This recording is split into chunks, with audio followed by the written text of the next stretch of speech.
had me on, okay?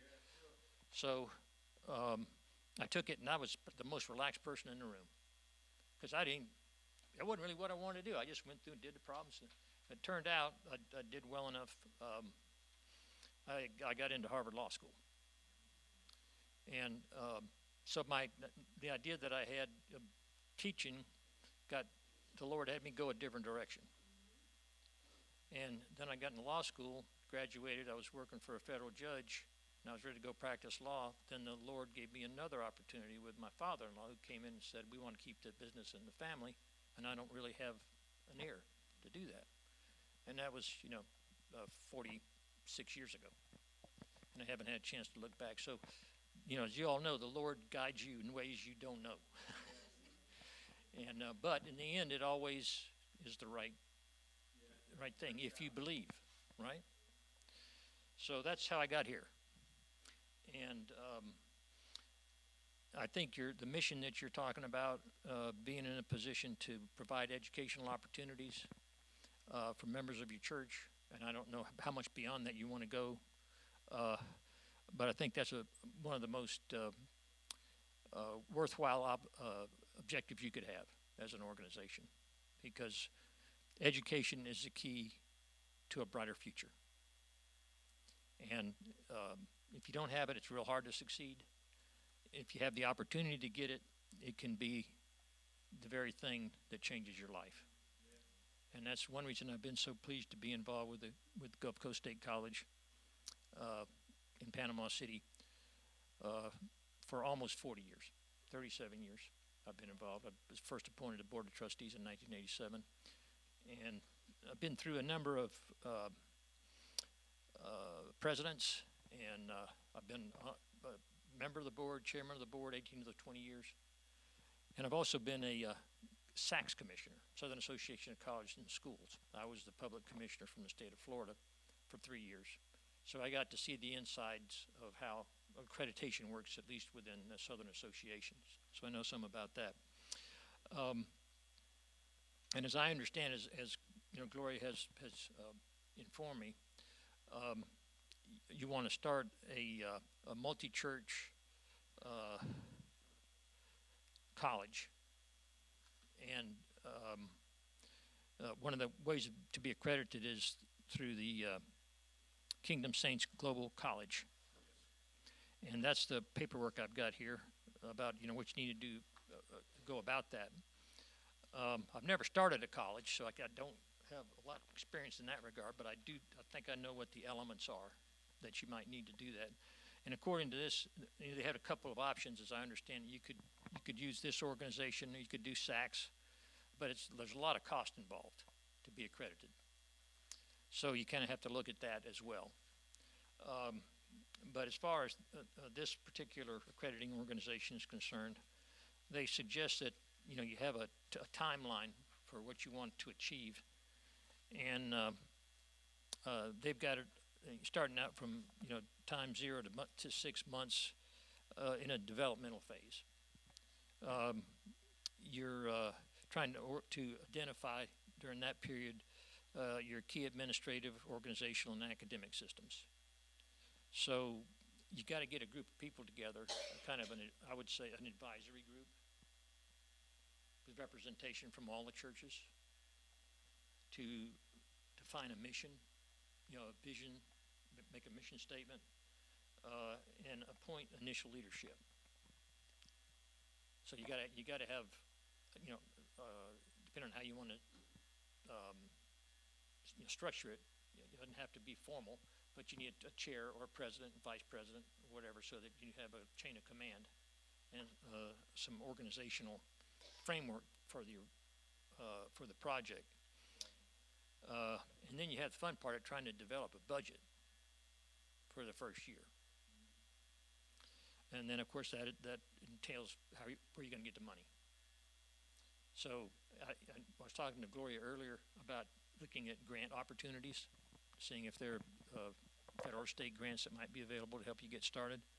And then, of course, there's always the hard part of it is fundraising. Although, if you have a great mission, which you do, sometimes the fundraising is not the hardest part. The hardest, what you have to do is to get out there and tell your story, and then the money will come. And that's why, I've been involved in fundraising with Gulf Coast the entire time I've been involved with it.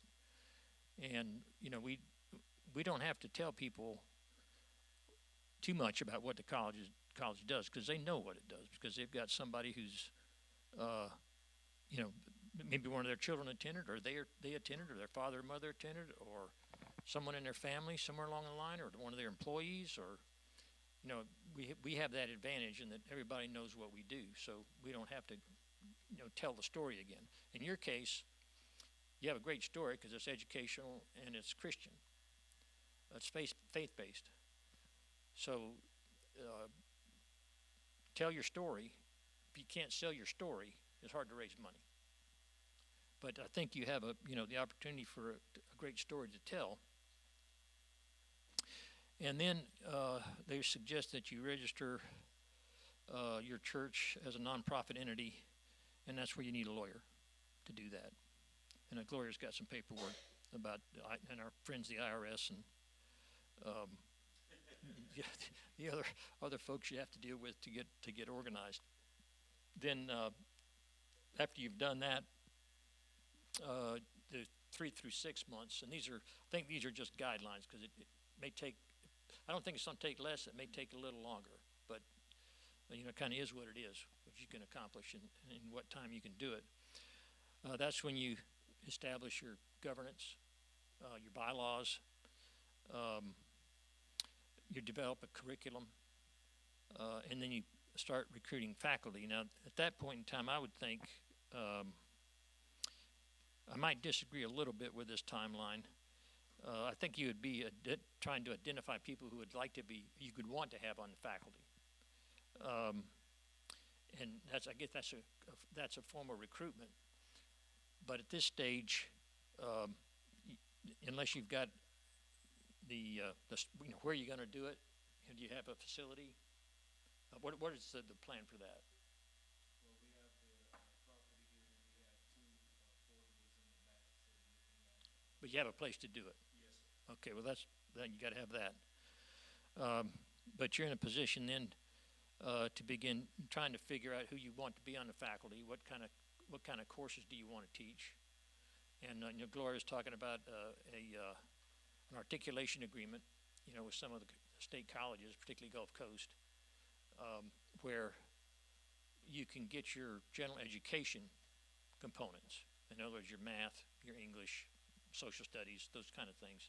And then the faith-based courses that you want to teach, those need to bear credit so that they can work towards a degree, an AS degree or an AA degree or even a certificate. Of course, the AS degree is associate in science, and those are not what they call, they're not transitional degrees. That you don't take an AS and go on to FSU. You have to have an AA, associate in arts degree, 2-year degree, to go on to a state university. But the good thing about Florida is that if you have one of those, in other words, if you get an AA from a state college in the state of Florida, you have automatic admission into a state university. And about 60% of the students at a state university in Florida came from a state college. And there's another little interesting fact I'd like to brag about there, and that is that the students that come from the state colleges do better than the students who started at the college, or started at the university. So if you went to Gulf Coast and then you go to FSU, chances are you're going to do better than the folks that started at FSU to begin with. And I think that's because of the smaller classes, personal attention from the instructors. We have great people, and that's what every organization has to be built around, great people. And so that's the beauty of our system, and I think there's some things there that we do that can carry over to what you're wanting to do, because we're an open door institution. All you need is a high school diploma or equivalent, and you're eligible to be admitted to Gulf Coast. So I think you'll have some of that same, realm of opportunity, to give people, taking away barriers instead of creating barriers. And then the next few months, you get ready to be accredited. And that involves a self-study. And Lori knows all about that. You've been through it. How many accreditations did you go through? At least 3. Yeah, and I think I've done 4. And those are all through the Southern Association of Colleges and Schools. So it takes us about 6 months at the college to get geared up for that accreditation visit. You know, a lot of stuff you have to provide beforehand, a lot of forms you got to fill out. And then when you get to the point where they're ready to come, they'll come visit you, and they'll talk to your folks. They'll see how you are in terms of your effectiveness and whether you're following all the guidelines and whether you have a proper governance structure. And then they look at your outcomes. You know, how are the students doing? And that would become, according to this schedule, in the 5th to 6th month. And then important things like logos, websites, and social media. We all know about those. Of course, right now the social media is probably one of the hottest places to go. Do y'all have any social media presence? For the college itself, we don't have a Facebook. But I'm talking about for just in your churches, Facebook. Facebook, TikTok. We have a website in the church and all of those different things. YouTube. Well, that's. And we come on, most of our churches have some kind of Facebook Live ministry. Okay, well, that's great. Well, you'd want to have something for this church school. You know, it's got to have its own identity, its own website, its own social media. And that's not just only to attract students, but attract funding. Because you got to have a presence. And, you know, I would suggest testimonials, you know, of students or faculty that's involved, what your mission is, and, you know, the passion that you have for it. You get that out there, and then that's what I think donors look at. They look at the sincerity, which I know you have that to begin with, and the faith that you have, and portraying that on social media or a website. That's going to give you a foundation for raising money. And then launching, we just talked about marketing, and that was specifically digital. But you got to begin fundraising to support your initial operation and startup costs. So at that, I think that's probably the right time to do that, because you'll get if it works the same way, you'll probably get, once you have an operation you'll get a provisional accreditation. And again, I haven't been involved with starting a school, but you got to have an ongoing school to get accredited. So it's a chicken and egg thing. So I would suspect that you have to be up and operating, and you would get a provisional accreditation. But that's something, Flora, you'd have to check into with this particular organization or others that you might be looking for an accreditation. Now, as far as I was asked to talk about trusteeship and the board, which would come in that phase once that you've got your bylaws in place. Because you need bylaws to have, legal status to be able to have officers and board members in your final structure. And I can talk a little bit, and you guide me if there's something you think I need to address. But the board does several things. The most important thing a board does is hire the leader for the institution. In our case, Board of Trustees at the college, we hire a college president. And it's our job as trustees, one of them is to set policy for the institution. It's not our job to go tell somebody how to run their classroom or an administrator how he's supposed to do his job. We interact through the president.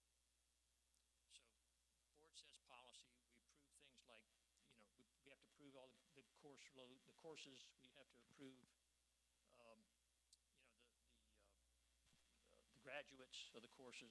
We have to enter into contracts for various goods and services. Right now, we've just finished building a building. We got 2 that are in the planning stage. We're doing the contracting with the contractors right now. That all comes to the board because the board is the legal entity that has the authority to enter into contracts, at least in our setting. So once the board approves the contract, and this would be true with your faculty as well, all faculty agreements that we have are approved by the board. So the president would be reporting to the board issues that need to be addressed by the board at that particular point in time. And then the board would either approve or disapprove, and then the president would be responsible for executing the plan.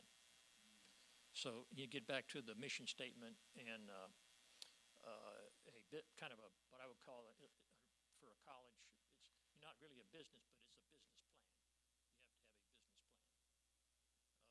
have a business plan. And then the administration carries out the policy and takes care of the day-to-day operation. Now, the board members are going to provide, should be providing their expertise. Each one of them is going to bring a different perspective. Each person has a different experience, and this worked really well at the college because we'll have a doctor, we'll have a lawyer, we'll even have a car dealer on there, and we each bring our own perspective, our own experience. And you put them all together, you've got a really rich source of good advice and information, real-world experience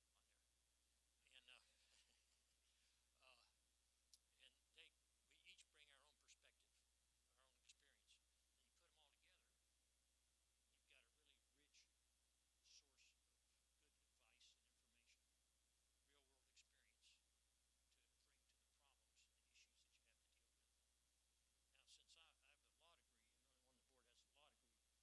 to the problems and the issues that you have to deal with. Now, since I have a law degree, and the only one on the board has a law degree, I get to do all the contracts. I got 2 of them right now I'm working on, but I work with the board attorney, and I enjoy that because that's what my training is in. But others, have deep business experience, with their church, doctors, any variety of different life experiences and professions that all come with their own strengths to bring together a board that's effective.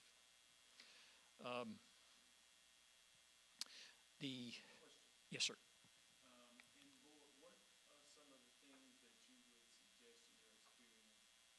I know we talk about, character and morals. Right. Are there any fields that in this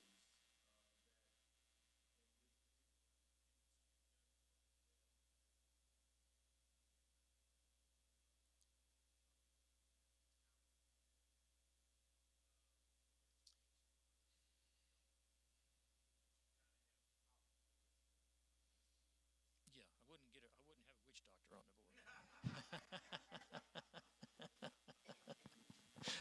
I wouldn't, but I'm just joking. But no, really, that's an interesting question because I think it's hard to tell what somebody's going to contribute to your operation. First of all, you want somebody.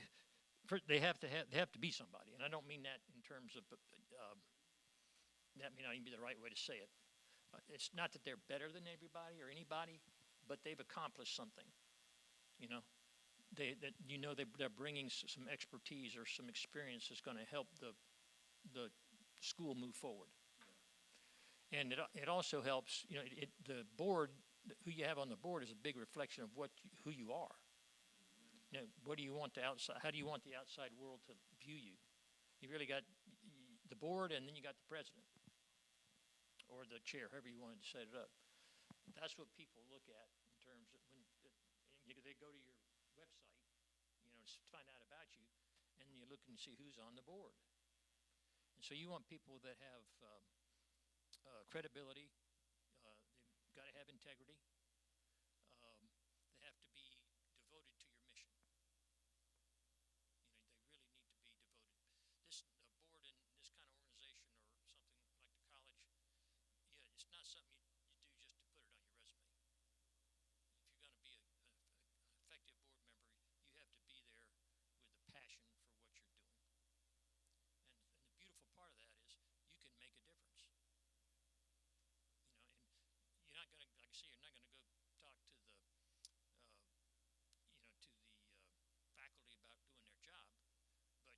set the policy in terms of what classes they're going to be teaching. Particularly in your case, you're not trying to create what you would call a general educational institution. You're going to pair up with an organization like Gulf Coast who can provide the general education segment, and you want what you're doing to count credits towards a degree or a certificate. So, you don't have to be everything to everybody. You just need to do what you are what's within your mission and do it well. So I don't know if I answered your question. Yeah, I understand. But it is the board is a key milestone and a representation of how you want to show your organization to the outside world.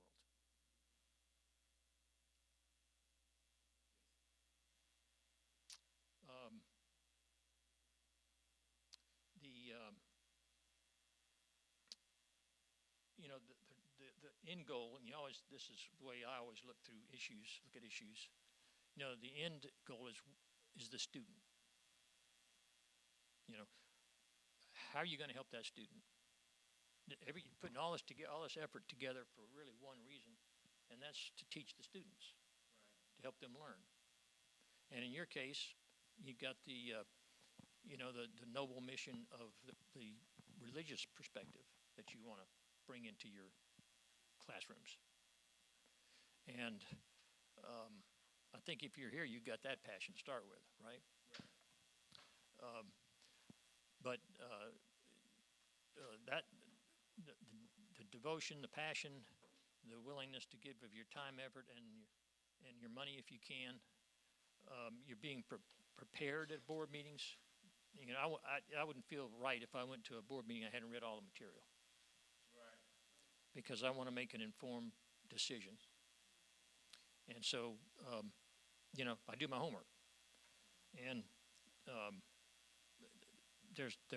I don't know anybody on our board that doesn't, but I've been on boards where people didn't.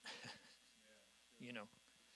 You got two or three people that maybe are carrying the conversation or giving some insight into what's going on, and everybody else is sitting around. Right. If that's what you're going to do, you don't really need to be on a board. So you want to get people who are, they're dedicated enough to your cause that they're going to do what it takes to be informed when they go to a board meeting to make an important decision about your organization. So that you want to look for those kind of people, Question. Yes. When you, after building your board and you after building your board and you notice that you have a board member that is sitting and not coming to the meeting, how do you all address that? I'm pretty sure in your years you've had board members that you had to deal with. Yeah, well, in our case, it's real simple. There's a law. And it says that if you miss 3 consecutive board meetings, the chair of the board has to report you to the governor's office. And that is cause for suspension. So if the governor, doesn't think you're devoted to because to be in our position, we have to be appointed by the governor and then confirmed by the state senate. So, that takes effort on behalf of the government to put you in the position that you're in. If you're not willing to do your part, then the governor doesn't want you on that board anymore. So, each board can set its own rules on how that works, and that's probably the right way to go about it. So it's not so ad hoc, so somebody can't say, well, you're just picking on me. Well, if you got rules that says, if you miss 3 meetings in a row, then you're subject to being, removed from your position. You do that up front, so everybody knows the rules. Now, as far as, you got to determine what the terms of your board members are. And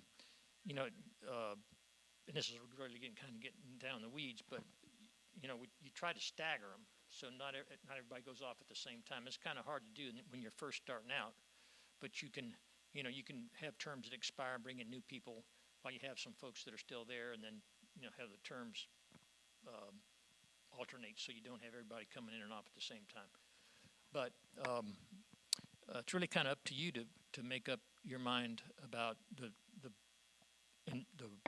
framework in your bylaws as to what it takes for the board member to remain a board member. But then you get into certain situations where they're coming to the meetings, and maybe they're not just, sitting there. Maybe they're working against the interest of the board. They're there to talk, and maybe not productively. And that's a little different, a little more difficult thing to deal with. Now, frankly, I haven't had to deal with it in the boards I've been involved with, particularly the college. But that can be an issue where you get one board member who really wants to dominate. Now, I was, as I said, I was on the Southern Association of Colleges and Schools Commission on Colleges, and one of the things we did was two things. Well, we did the accreditation part, and I said the visits. We would go to visit a college to do their final accreditation or reaccreditation. But we also would go to schools that had problems, where their accreditation was at risk. And I can remember I went to Dallas. They have a college system just for the Dallas area. And they have the worst of all possible worlds. We're appointed by the governor, and then confirmed by the Senate, so we don't have to run for office, right? So we're not beholden to anybody. If I had to run for my job, I have to go out and raise money, and I'd be beholden. Well, in Texas, the trustees are elected, and it's worse than that. They're elected from different districts within the Dallas unified college system. So it's like, your state legislator.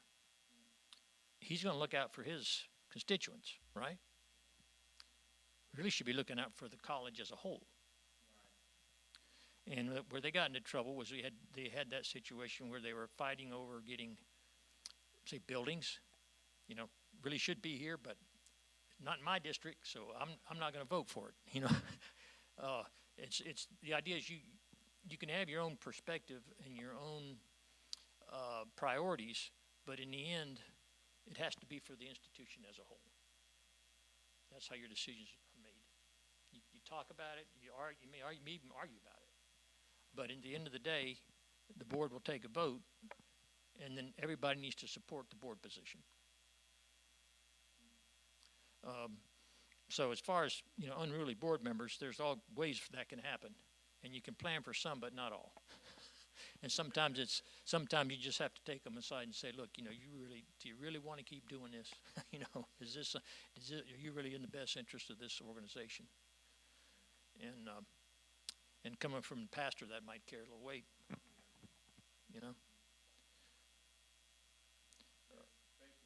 Sure. This in this endeavor, you're doing God's work. The adage very well. You give a man a fish, you feed him for a day. You teach him how to fish, you feed him for a lifetime. And that's what you're doing. You're teaching somebody to fish, so that they can provide for themselves, provide for their families. And one of the great joys of doing what I do at the college is see an individual get a scholarship and goes on to achieve really great things that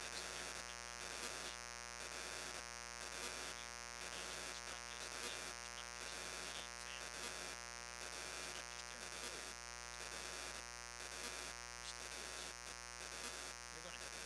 otherwise.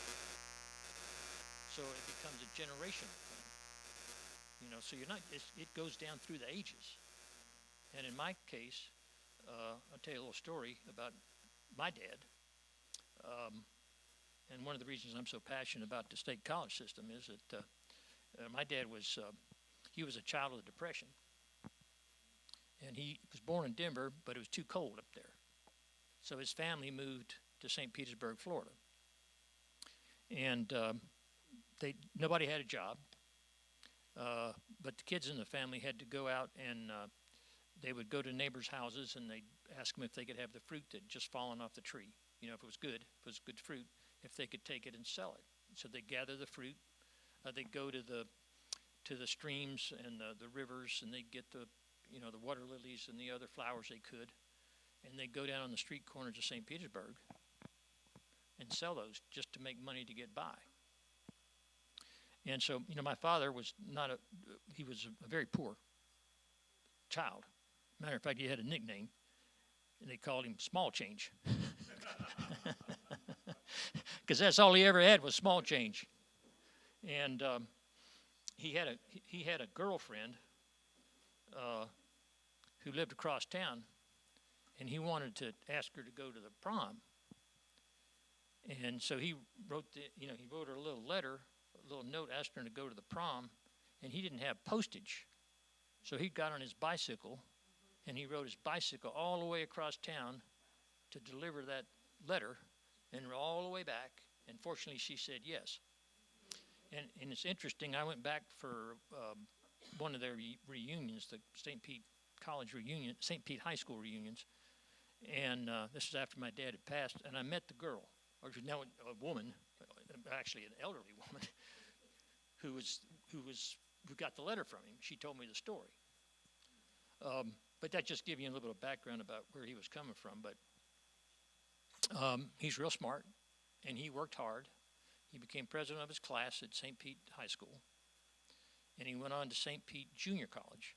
Now, back in those days, there were no state colleges. There were no community colleges. There was one junior college, and it was in St. Petersburg, and it just happened to be. And because my dad was elected president of his class and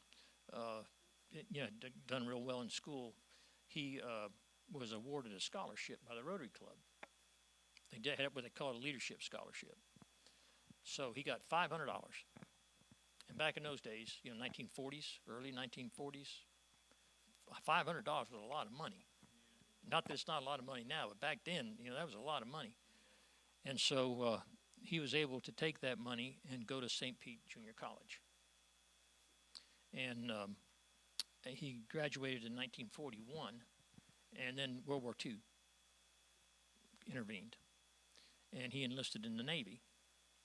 And after the war, he got out and was able to go to college on the GI Bill. So he went to the University of North Carolina, at my alma mater, and then he went on to Harvard Law School. And then he became a state legislator in 1950 and a congressman in 1964, and was in Congress from then 64 to 1970. And coming from those very humble beginnings to rising to those levels, he was after he got out of Congress, he was Gerald Ford's lawyer, and helped him in his confirmation as vice president. So it was a rags to riches story, not riches so much money, it was just richness in life, achieving something meaningful. And so he's always been my hero, and I want to be able to give people a similar opportunity. It's not about, to me, it's about providing opportunity and providing the support that you need to succeed. And that's where we all come in. And that's why Gulf Coast is so good, is that our class size is, around 25 to 29 people. We have teachers that knows everybody, they know everybody's name. Somebody's falling behind, they're going to help that person. You go to the University of Florida, and this is nothing against the University of Florida because it's true at every one of them, but you go to a class, there's 500 people, and there's like 4 or 5, assistants, and some of them hardly speak English, and that's who you interact with. You don't interact, and you're kind of out there on your own, If you're an achiever, you can do it, but if you're not, you might end up back in a state college, But that wouldn't be a bad thing. So being able to foster and to nurture and to, that's what Christians do, right? Doing that in an educational setting that you're talking about, that's a way to really change people's lives. Now, I don't know how much more you want me to go into the organizational legal part of it, but Would you help us with, now I know that at Gulf Coast,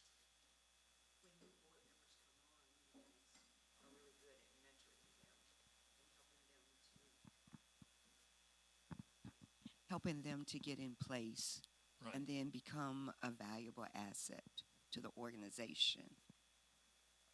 With us just starting out with looking for board members, but we're going to do the advisory. Right. So why don't we just, instead of calling them the board of trustees, we'll call them advisory Board, right. members.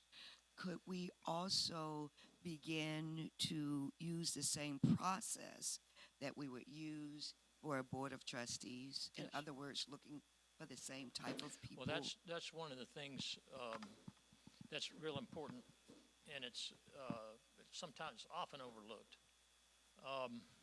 And that is providing professional development for your board, so that your board members know what they're supposed to be doing, and what their areas of responsibilities are, and where they don't have areas of responsibility. Like I was talking earlier, then the board is supposed to provide a high-level policy framework for your institution and approve things that come up from the administration, or not approve them.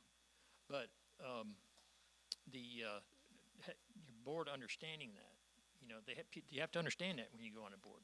And this happened in colleges I had to visit, and fortunately I haven't really seen it at Gulf Coast over the years, where a trustee will go talk to a faculty member, and the faculty member's upset with something going on at the college, and then the trustee will take up the cause for them, and you find out that maybe it's not well founded. And you go back and you raise it at a board meeting, and the president doesn't know anything about it, so you blindside the president. And and I've had situations like that, but I don't ever say, look, I'm going to go carry your flag. I say, I'm happy to listen to what you got to say. I'm not one of those people or board members who is too aloof to listen to what an employee wants to say or a student. But I'm gonna take this to the president. I'm not going to try to do anything on my own, because I have no power on my own. The only time I have any authority or power is when the whole board is together and we're in an official meeting.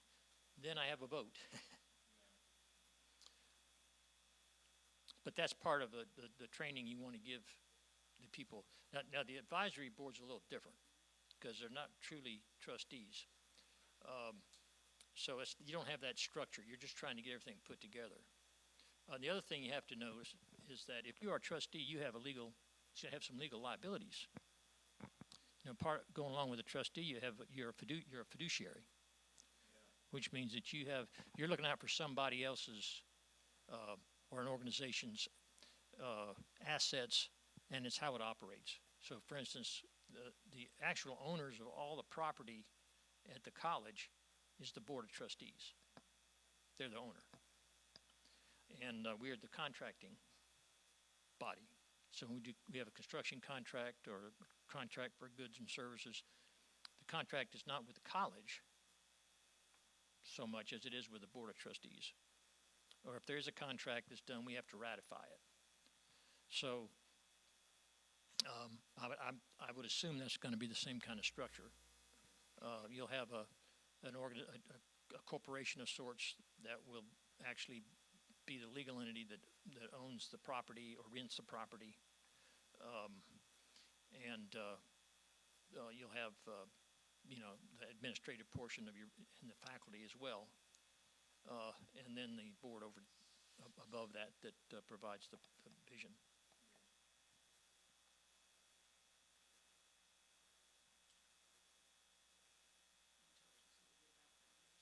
Foundation. Okay. That's another one of my passions. And it goes back to that $500 my dad got. And he was the only one in his family to go to college. He had a brother and two sisters. And none of them were as motivated as he was at school. And they had their own priorities. And they didn't have the money to go, so they didn't. So he was the only one in his family to go to college. And he's told me many times, that $500 is what made all the difference in the world. It's really amazing how much difference a small amount of money can make to somebody.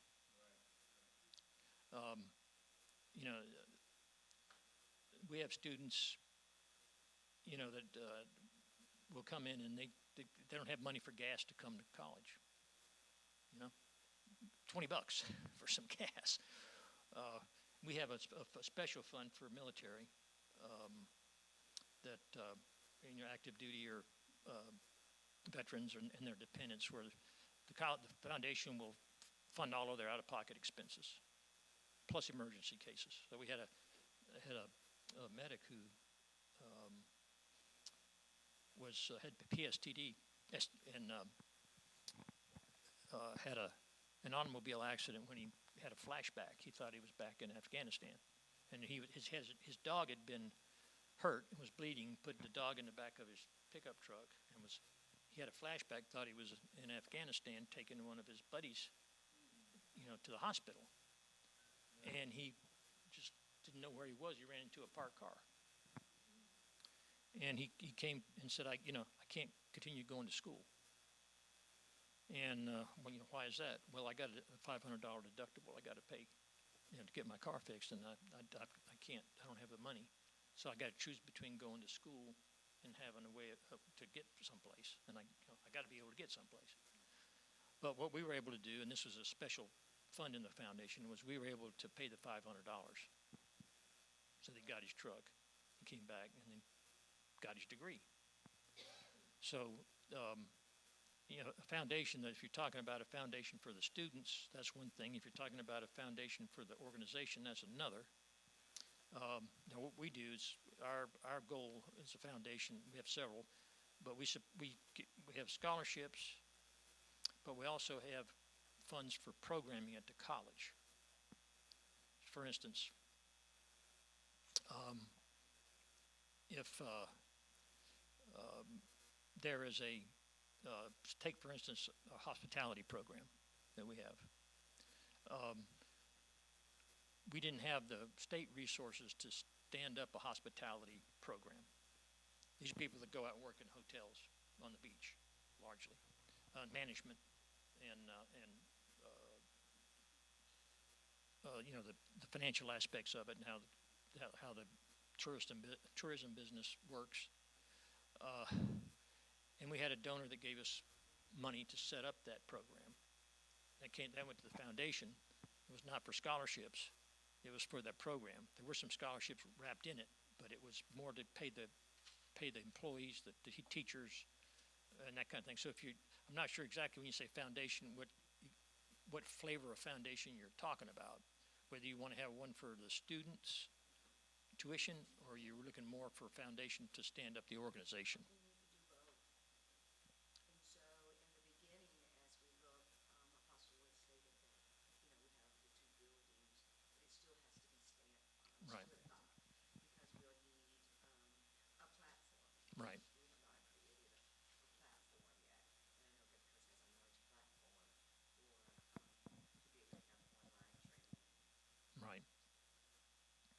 Well, if whichever way you go for accreditation, you're going to have some money to do that. That's foundational, because if you don't have the accreditation, then your whatever your degrees you might, or certificates you might award, or class credit more likely, it's not going to be recognized. So that's your first goal, is to figure out how you get to the amount of money you need. And I think this one's what, 50,000? Saks was 150. And the other organization is, okay, well, I'd be a suspect of that one then. Either that, or you can just say, I guess you're free, right? But you always get what you pay for, so maybe their accreditation isn't worth that much. But obviously, that's got to be your focus to begin with. If you got to be able to get to that point where you've got the money to get the accreditation. And to do that, you need to set up a foundation, a 501c3, and get so that you get a tax deduction. If you don't have that, it's real hard to raise money. I don't think getting a 501c3 is real difficult, but it is a process you have to go through. But once you get that, then you can tell people you can get a donation that's tax deductible. Oh, do they? Good. Yeah, well, that's definitely something you'd want to start. Bank account, got to have one of those. But I don't know how the finances are going to work among the churches. But if you're going to have a college, it's got to have its own bank account. And how the money gets in there, that's a different matter. But I would say, there needs to be a bank account and accountability for that account. Yeah. Yeah. But foundation, once you start getting some money in there and investing it, we have a professional investor that takes care of the college's assets. It's a wonderful thing over time to see what that does. Because if you invest it, you don't have to do crazy things to make money. You just need a good, solid investment over time.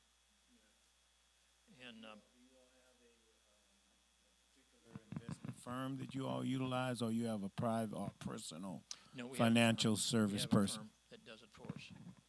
And they're big firm. A lot of colleges, that's their specialty. But I give you some examples about, the power of time and money. When I was first appointed to the board in 1987, we had our foundation was 20 years old, and it had $1 million in it. And people thought that was pretty good, $1 million. Well, we weren't helping many people because you don't want to spend the principal. You want to spend the income you made. So the income on $1 million, that's not going to provide many scholarships. When the scholarships are $10,000 or $20,000, even $1 million is not going to generate enough income to fund those scholarships. Because you can't spend your principal on scholarships and then you got nothing. You can't help people in the future. You can help. You're trading off what you can do for people now versus what you can do for people in the future. So that's a balance you have to strike. But we did an application for a grant, a Title III grant from the federal government. And we were able to get a 2-for-1 match. You had to qualify. You competed against colleges across the country. So that's the importance of having a good grant writer, because that grant writer's got to know what to do. And it doesn't hurt if they have some connections too, to get the grant. And we had one of the best, and he just passed away. His name was Ivy Birch. I don't know if y'all know of Ivy, but he was a wonderful human being. And I met him in 1987 when I got appointed to the board, and he was so well respected in Washington that if he asked for a grant, they knew it was solid. In other words, this was not smoke. This was not a hope. I mean, Ivy had done his homework, the ground work that he had to do, and they had respect for him. And I said earlier, I think that's one of the reasons, or maybe I didn't, but that's one of the reasons we got the grant was because of Ivy's credibility. And he ended up, we had there's $22 million for the whole country. We asked for $2 million. We got $2 million set aside, but we had to raise at least $500,000 or we weren't going to get anything. It's a challenge grant. But once you hit 500, they matched it 2-for-1. So if you raised $500,000, you got $1 million. And we decided, well, let's just, we've never raised that kind of money before.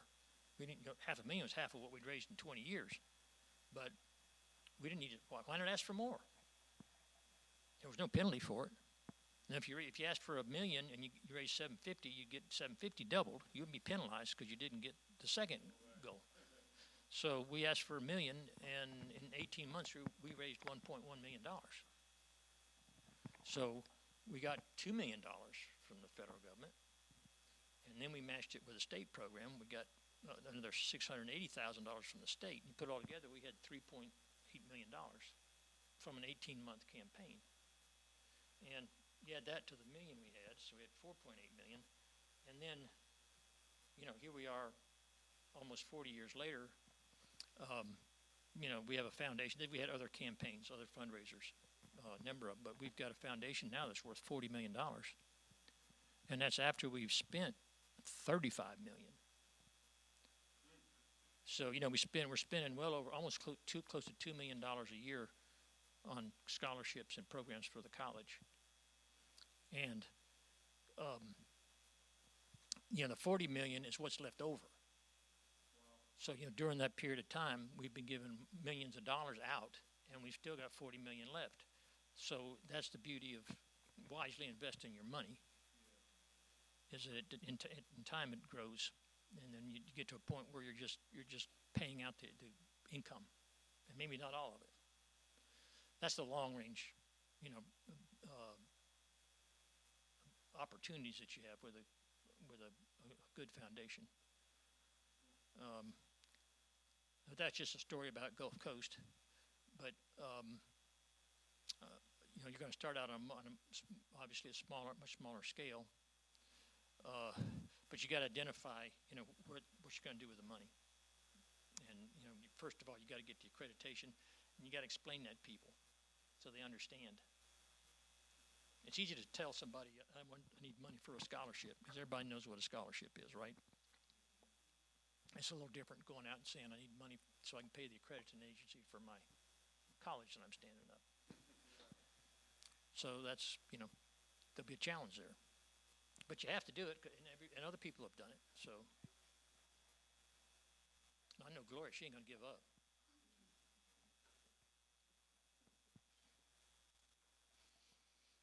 Anything else you want me to cover?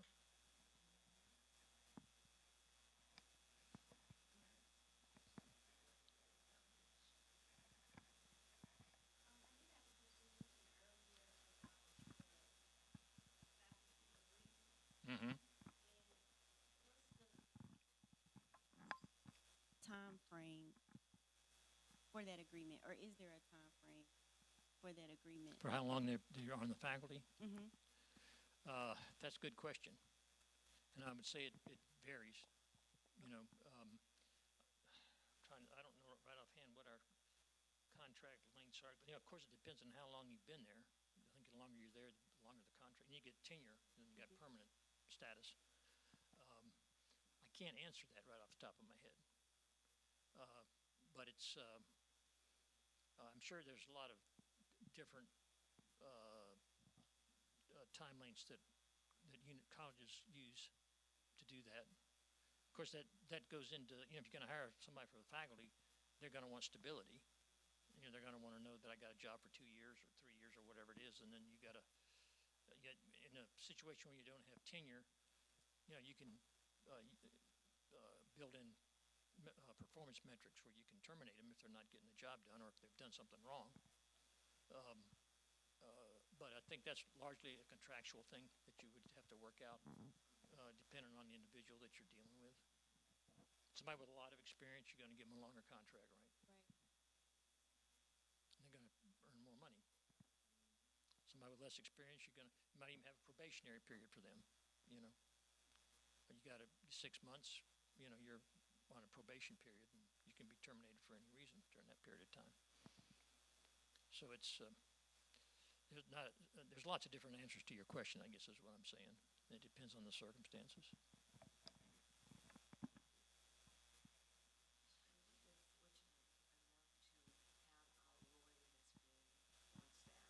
Great.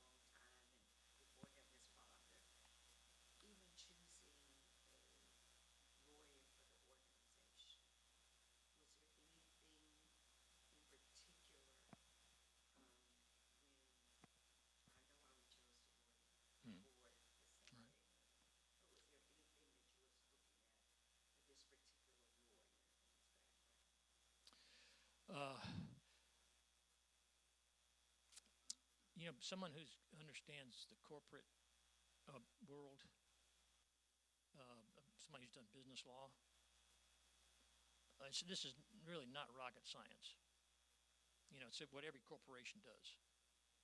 You got to have a board of directors. You got to have officers. You got to have, a hierarchy of people that work under the president. the CEO. They need to know tax law, how it pertains to 501c3s, what you can and can't do. There are ways to lose your 501c3 status if you're not careful. But you may be probably aware of that with the church. But you don't need somebody with, that's all they do. Depends on the attorney you have. I don't know what his or her area of expertise is, but this is not something that's hard to find out.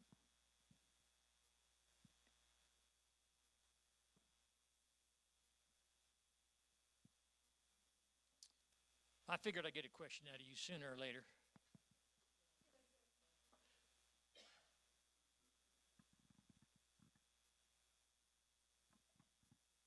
Mr. Cramer, something you have very strategic experience in that I think would be beneficial for us today is to talk about the search committee process for choosing your board chair or board president, since this would not be like the district board of trustees, and also choosing the college president, which you also have a lot of expertise in. Yeah, I've done that a few times. The board, how you get a board member on will be different from how you get a president or a chief executive officer. You want somebody who has subject matter experience. You don't want on-job training with a president. So, what we do, and there's no real hard set in stone guidelines. It's just that we have the authority to hire and evaluate and terminate our president. That's what the law says. And we have to evaluate him annually, him or her annually. And but the way we choose to do it, and ever since I've been on the board, I've promoted this. You could, if you wanted to, if you had a really good, say, vice president of the college who'd been there for a while, had all the qualities you wanted, you could just appoint that person.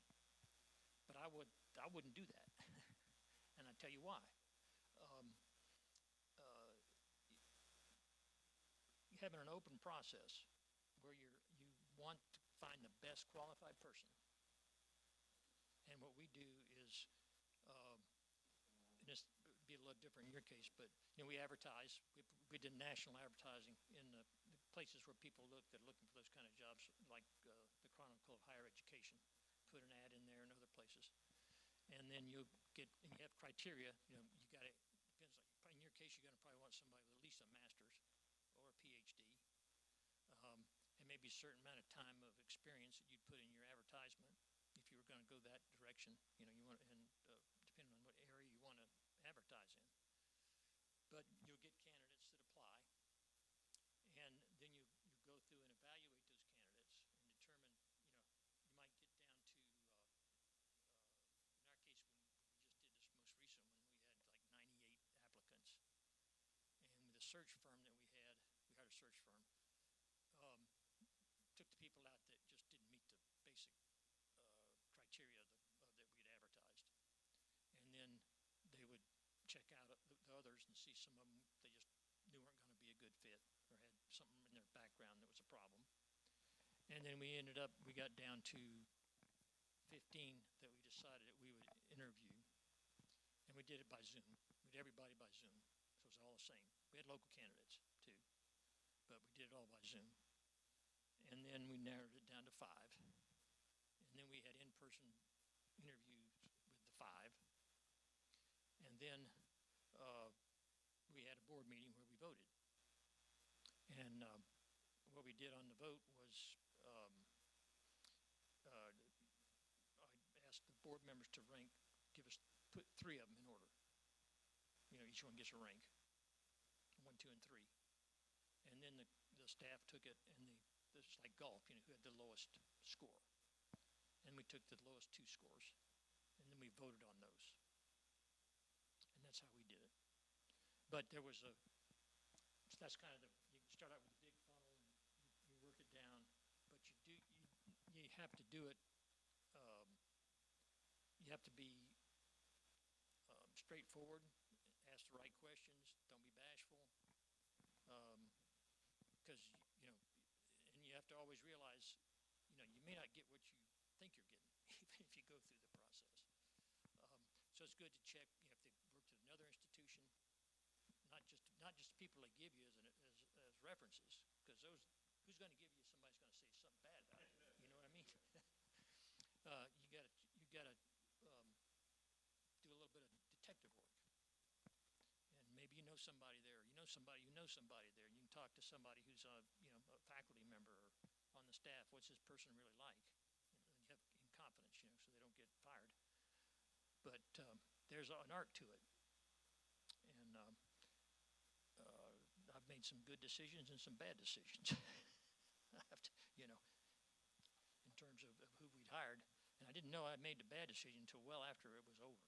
I mean, the person was, I'm not going to name names, but probably the best salesman I've ever met, and I wouldn't let him work for me. Wow. Because he wasn't telling the truth. Yeah. And like you said, though, unfortunately, you don't find that out until after the hiring process. That's exactly right. Yeah. So, you know, we put him on a short contract to start with. So that's one way to guard against it. You know, if you got somebody, we did 3 years, typically it's 4. But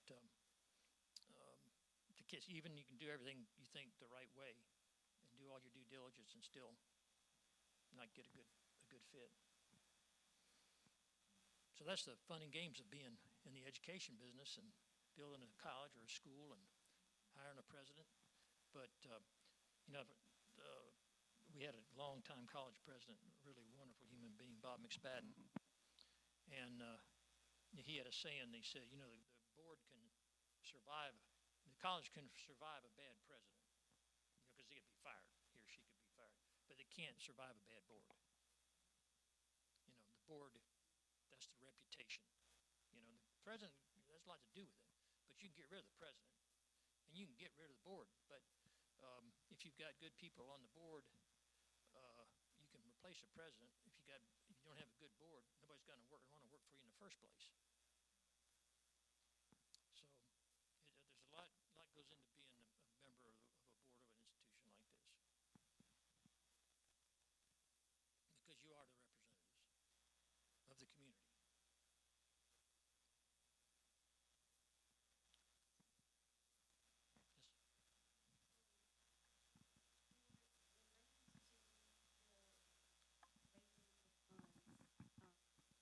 I've seen like donor giving and all of those things like that.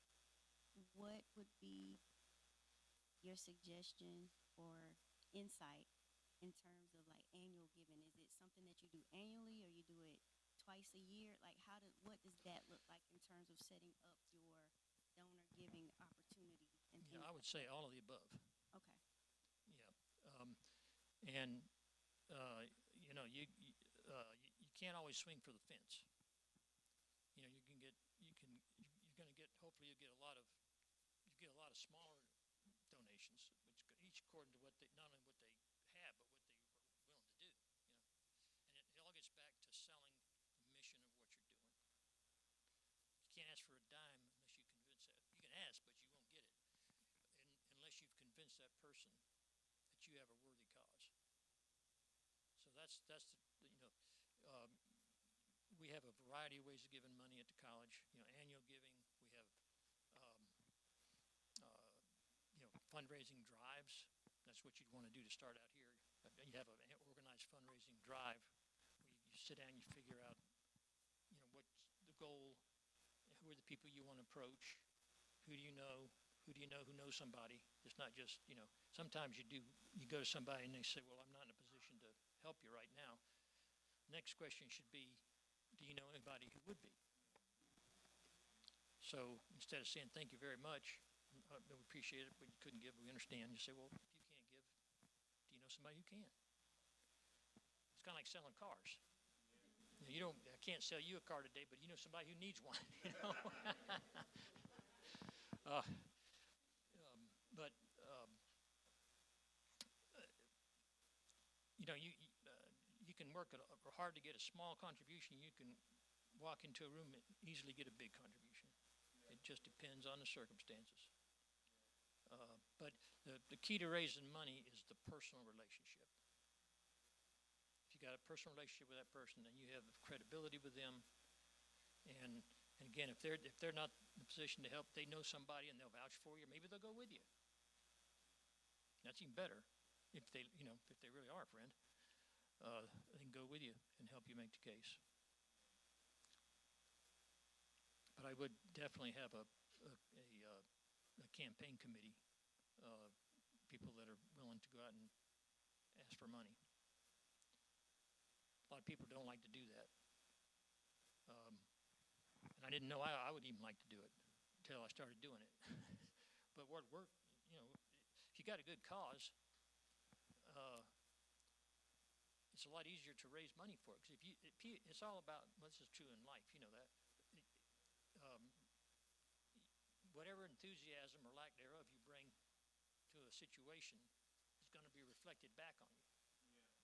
Because if you go in and you're really enthusiastic about what you're doing with your new school, and you're talking about all the wonderful things it's going to do, and maybe you've given some money yourself, and people they sense that, and then you have a good chance maybe of getting an appropriate response.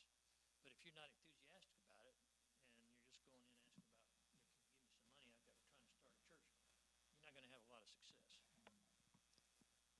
That positive energy. Positive. Well, that the Lord, God, that's the most important resource you got. Sure, of course. God will guide your hands and how you do it. And touch the donor's heart. Exactly. Exactly. So, and that's another great strength of what you're trying to do is this is religious mission. It's a mission. Yes. And that's not always the religious part of it is that's not the case so much in the world that I operate in at the college, and that's not we're separate separation of church and state. Mm-hmm.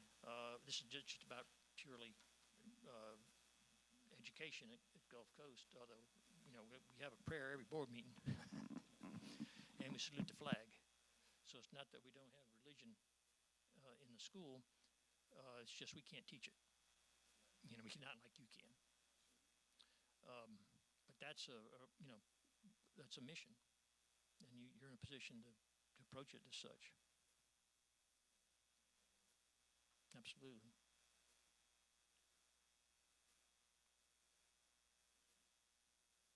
Anything else? No, I think you've done an outstanding job of leading us in. Well, I appreciate that. It's really been a great honor to be here to do this, because I believe in education just about every way you can, and providing those opportunities for people to learn and grow. Benjamin Franklin said that an investment in education always pays the best interest, and I believe that, and that's what you're talking about doing. Yeah. So it's been a privilege to be here. So we're really excited about the opportunity, and we're very thankful for all of the knowledge and experience that you went with Pastor Crawford and Saints Global College. And we're excited, and thank you so much for taking out the time.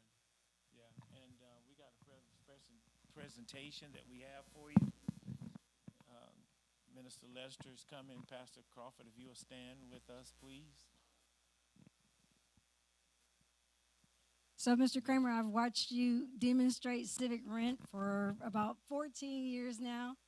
I've always been so impressed with you and your family, but we just wanted to give you a small token of our appreciation for sharing your wisdom and your passion of civic rent with us, and knowing that you possess really all the expertise that we could ever tap to hope for. So we just want to say thank you very much for coming and giving us your time. Of course.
Amen. We are indeed grateful to the Lord. Let's thank the Lord once again for